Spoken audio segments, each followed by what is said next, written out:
Welcome to the Inside Texas Football YouTube channel powered by InsideTexas.com. I'm Joe Cook, joined by Eric Naleen. We got another edition of Inside the Program, but make sure you like this video, subscribe to the channel, help us get to 7,000 subscribers. Also, head to InsideTexas.com, use the promo code IT1, and you'll get 2 months of access for just $1. That'll get you basically all the way through most of official visit season, portal season, and the rest of the spring. Today, Eric, our subject is going to be who are the best players at each position. So we're going to go spot by spot on offense and defense to see who's had some strong springs and who has separated themselves from the pack. So you ready to start at the position that Sark calls the most important in sports? Absolutely. Let's go ahead and do it. So let's start, of course, with quarterback. And obviously the thoughts are it's going to be Quinn Ewers, could be Arch Manning, but who's the one that's leading the way at this point? Yeah, and this is all going to be sourced information. It's not my opinion necessarily, although I share it with a lot of in a lot of instances. But so it's Quinn. Obviously, Quinn's a starter. He's the best quarterback. He's the best in practice. He makes some of the craziest throws. I think he understands the playbook. Maybe just a hair more than Arch. It's close though.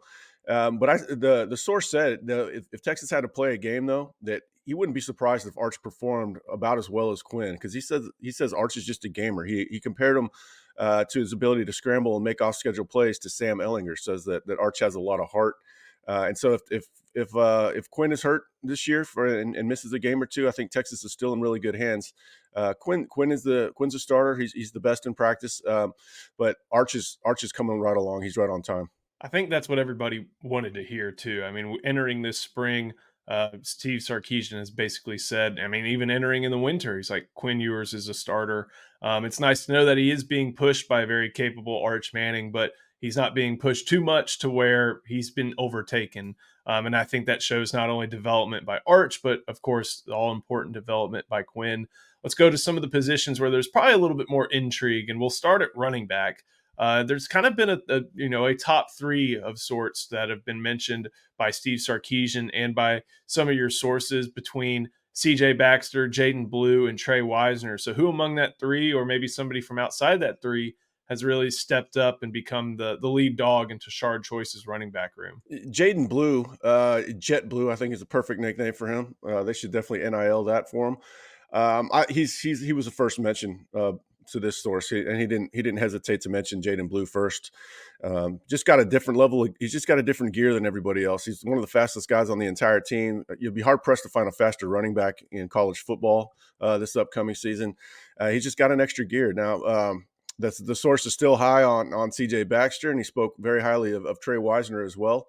He likes the freshman, but Jaden Blue is just a different animal back there with his big playability. One of the things that we talked about on Thursday's live stream is wondering who would the 1,000-yard back be for the Longhorns, because Steve Sarkisian likes talking about that. There's a little asterisk based off of his talking point, but either way, everybody agreed that they thought it would be Blue over Baxter. And that stemmed from the idea that he could break off the 69-yard runs like he did against Texas Tech and break through in the open field and just run away at 22, 23 miles an hour. Are you the same way? Do you think Blue would be the one if there was a 1,000-yard back this year, it would be him? Yeah, I think I would go with that. He reminds me a lot of Jonathan Brooks in that we saw these glimpses of Brooks' big playability, even though he played in limited fashion his first 2 years. Jaden Blue's been somewhat limited. We saw him a lot more at the end of last season after Brooks got hurt, but it's still been a pretty limited role. But we've seen those glimpses of the big playability. I think he's going to knock out a bunch of 60-yard scampers next year, and that's going to increase his average, probably get him more carries. He's also dangerous as a receiver. I will say this, that him and Baxter both need to focus a little bit more on ball security. That's probably the lone concern at the position right now. But yeah, I think Blue's going to get 1,000 next year, because I don't think he needs all that many carries. They're going to play a lot of games, and just on a minimal amount of carries, he's going to maximize and break off plenty of big runs. So I think that's a pretty safe bet. I mean, Jonathan Brooks got there in 9.5 games basically, so you can probably assume that Blue could do something similar, and he's probably durable enough to do it now. Not to say that he wasn't durable before, but he's thick. He is a thick, like 6 foot, 200-ish pounds. Wants to play a little bit north of that, so He's got some of the physical tools. CJ Baxter has physical tools as well, but I don't think CJ Baxter has that same speed that Blue does. Keep it going to wide receiver. There's thought to be a top three of Isaiah Bond, Matthew Golden, Jonte Cook. There's some talented freshmen like Ryan Wingo and Aaron Butler, and of course they're waiting on Silas Bolden. So who is the number one guy at receiver right now? Without hesitation, it was Isaiah Bond, top guy as of right now. I'm not saying that he'll be the top guy this season, but I could see that as well. And then Matthew Golden was mentioned second. Golden's been a bit limited this spring. I'm expecting to hear a lot more about him in August. So really, it's those two. But Jonte Cook has had a good spring. Ryan Wingo, of course, is flashing every practice. Everybody that sees him for the first time is really surprised by the coordination, the size, the power. I mean, he's just a really well-rounded receiver with no flaws in his game. He just needs more time, but he'll be the number one guy in the program at some point. I think Cook will probably be the number one guy in the program at some point. But right now, based on spring ball so far, it's Isaiah Bond. That's got to be an encouraging sign, just because you look back at Isaiah Bond and he was still able to produce there at Alabama. It's a system that Steve Sarkisian called, related to his. You heard rumors in the offseason when they were looking for an offensive coordinator that settled on Tommy Rees that they ran the Bama playbook. Sarkisian's a little bit different, but there's got to be some carryover. And it sounds like with Bond, he's got all those physical skills. It's just putting together the mental and the schematic aspect that is taking some work. It's not a huge mountain to climb, but it's something that he's still trying to get down. Yeah, I mean, they're still working on chemistry. That's that's a big part of off season and summer. Some of the best football work you can get done in the summer is pitch and catch with the quarterbacks and the receivers. Uh, you know, Discussing, watching tape, discussing what to do in certain instances if you get a different look. So just getting on the same page, but there's no concerns about that. He's been really good this spring, and he's only going to get better. Let's keep it going. Moving on to tight end, obviously replacing Jatavian Sanders, who's heading to the NFL. They've welcomed Amari Niblack, but when you look outside of Gunnar Helm, when you look at Niblack, when you look at Juan Davis, you look at Spencer Shannon, Will Randall, Jordan Washington, those five have one combined catch at Texas. So it kind of seems like the lead dog is the man in charge there, and it seems like it's going to be Gunnar Helm. Yeah, Helm was mentioned first, but the source was very quick to shout out Juan Davis and Amari Niblack. I think they're in a pretty good shape at tight end. They've got three guys that they feel good about. They can mix and match them pretty well. They really like Jordan Washington's future, but he's not quite as ready as the other guys as you'd expect. He doesn't have the experience and the time in the weight room that the other guys have. Gunnar Helm's number one, but Niblack's coming along. Been hearing a lot more about him in the most recent practices, and Juan Davis has had by far his most productive spring. I was a little worried that maybe Juan would test that portal again since they added Niblack, but the source wasn't too concerned about that. Obviously, the portal opens up on Monday. But right now, yeah, the positions in pretty good shape, considering that Jatavian was a pretty big loss. Jatavian was a bit more of like a move piece as far as tight ends goes. They could do both. He could do both. Yeah. But if 12 personnel was on the field, Helm was in the blocking role, and Sanders was kind of moving around a little bit more. How do you think Helm would be able to handle those receiving roles and being able to move and having the multifaceted part instead of just the primary blocking responsibilities at tight end? Yeah, he'll be fine in that role. I think he's better than the guy that Sark had it in 2020 on that crazy Alabama offense. Miller Forrestall, I think his name was. I think Helm was a better player than him. So I don't have any concerns about it. He's not the same athlete that Jatavian is, obviously, but you can still do a lot of different things with him, and he is a better inline blocker than Jatavian was. But if you're looking for a real big mismatch at wide receivers or at tight end as far as down the field. Niblack and Juan Davis both present that. They're both really good athletes. Before we keep going, got to get in a quick word for our friend Andre the Lawyer. Andre the Lawyer is a longtime Inside Texas reader. If you sign up on Inside Texas, you'll be able to talk with him. And he never takes more than his clients. No win, no pay, no upfront costs. His principal office is in Dallas, Texas, and he's been representing injured Longhorns and other Texans throughout the Lone Star State. Every client gets a personalized text message number so they can contact the team, direct access to their lawyer all day and all night. Call 214-444-8808, whether you're in a car wreck, an 18-wheeler accident, slip and fall, on-the-job injury, wrongful death, anything else. Call 214-444-8808. Eric, Hey, we have here's one. what you need. Here's what you need to know about Andre. You know, Andre. I met Andre because he was dating my sister in college. They both went to Texas, and so we're still friends to this day. Even though he's, you know, their relationship didn't work out. So I kept the relationship going. He's a good dude. So if you do get in a pinch and you need a lawyer, make sure to give him a call. He will help you out. We got to continue though with the offensive line. And, you and I were talking about this a little bit before we started. It'd be a pretty short discussion if we said, Yeah. okay, Kelvin All right. Banks. Okay, next position. So after Kelvin Banks, who are you thinking as the next best offensive lineman for the Longhorns? Yeah, that's exactly how I asked the question because we all know the answer there. But Jake Majors was the first one. Now that required the source to contemplate a little bit. It wasn't like an immediate response. I think he was, running through all his options there. But he settled on Majors, and Majors is having a good spring. We've mentioned him a number of times. He's a really smart offensive lineman. He's been really good at creating cutback lanes for the running backs. Leader in the room. And then I asked about DJ Campbell, and the source said he's really impressed by how far Campbell has come. He's having a good spring. There's no real question about whether or not he's going to start. Where in the past he's been in competitions with Cole Hudson. So yeah, DJ's coming along, and then Cam Williams has had a good spring as well.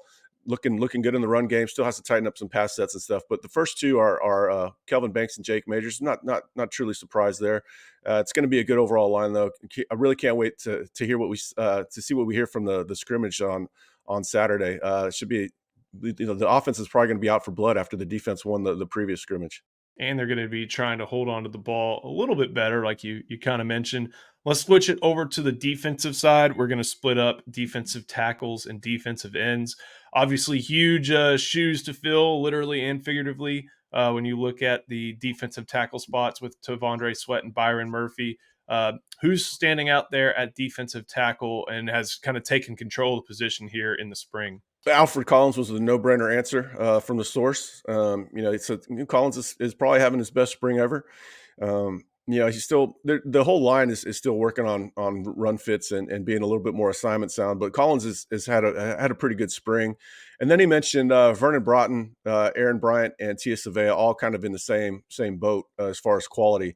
That source is a little bit more optimistic about defensive tackle as it currently sits than I think a lot of fans are, or even myself. I've got some concerns about it, but they definitely need somebody out of the portal if they can wrangle somebody. That Bear Alexander had the everybody had the rug pulled out from under him on that one, with him deciding to stick it at USC. At least that's the way it appears at this time. So they still need to add somebody. But like I said, this source is he's fairly optimistic that defensive tackles can hold up despite the massive losses of Sweat and Murphy.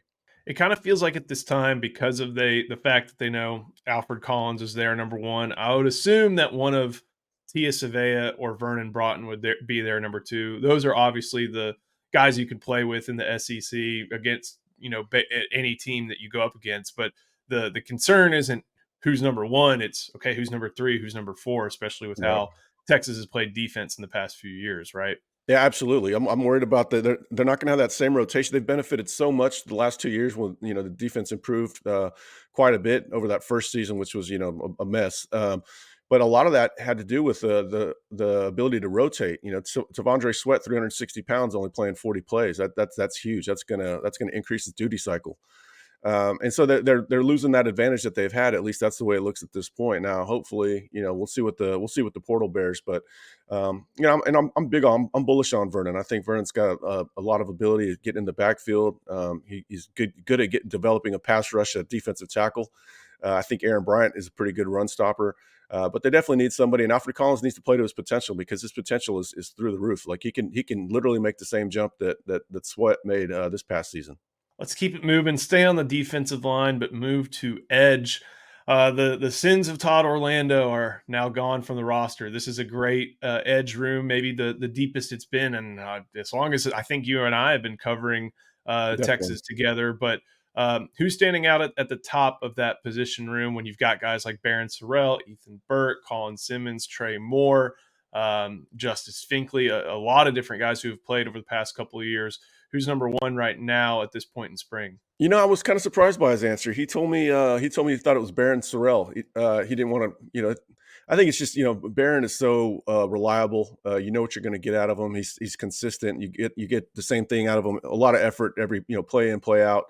But I said, man, you've mentioned Trey Moore 100 times this spring, and he said, yeah, it's a hard call between Barron, Trey, and even Ethan Burke. He said all three of those are similar in quality. Obviously, they all have their own distinct play styles, but as far as overall quality, he said it's really close. And yeah, he's mentioned the competition in that room a lot this offseason. And so they're only going to keep getting better. You know that they're all fighting for snaps.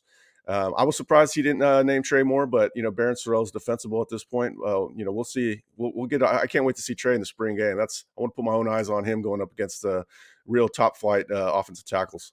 We've come a long way, not only just from the Todd Orlando days, but even that first year, that 2021, where they Yeah. had to go to the portal and get some, big question marks to play that edge position. They got three, and I think one obviously stayed, and two, one transferred out, and then another one just didn't do a whole lot. So they've come a long way in developing that position, considering they had to go to the portal for three ahead of their first year. Off-ball linebacker. Right now, the main guys at that spot: David Benda, Anthony Hill, obviously Kendrick Blackshire transferred in. There's some younger players like Leonga Lafau who have done well, but who's number one?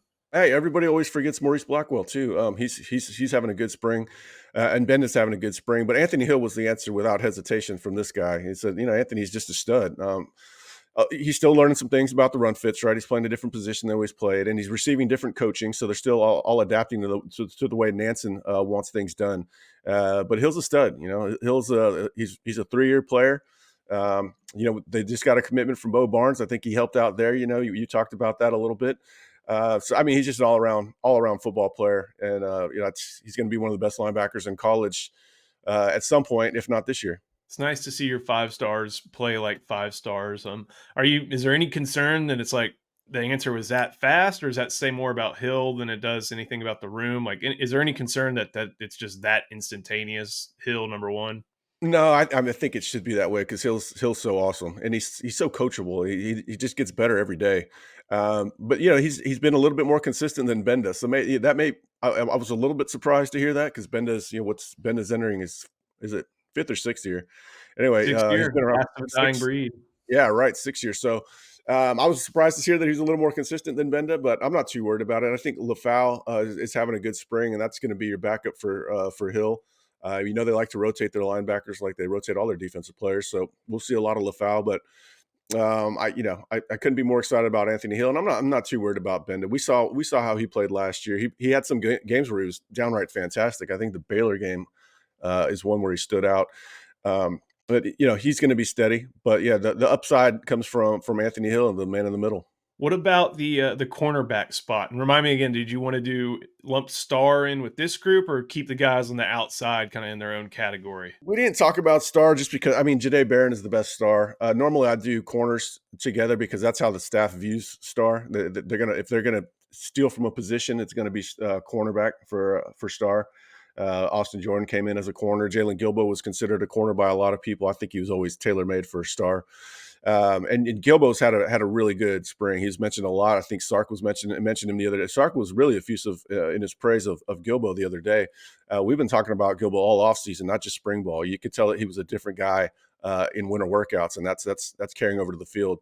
But we know Barron's probably the best star that they have. At cornerback, I was surprised. The answer was Terrence Brooks, and I think we all know that how good Manny Muhammad is going to be. He's probably good already right now, I would say. And so Terrence Brooks has made a lot of incredible plays. He's a little more consistent than he's been in the past. And Terrence has a lot of upside. I think a lot of people have recency bias with how the last game ended, but Brooks was mentioned first, but he also said that corner is close, and he also he wanted me to mention that Gavin Holmes is a better player than he was last year. He's having a good spring as well. So their first three cornerbacks are pretty set. Love Muhammad, but I was a little surprised to hear Brooks mention. I was expecting him to say Muhammad, but he also did say it was close. Muhammad dealt with a little bit of an injury or just something that kept him out of, I think, like a practice or two early in the spring. But we heard Sark said the other day that he recorded a pick and he's been making Yeah. plays. So good to hear that Brooks on the other side, probably at that field spot.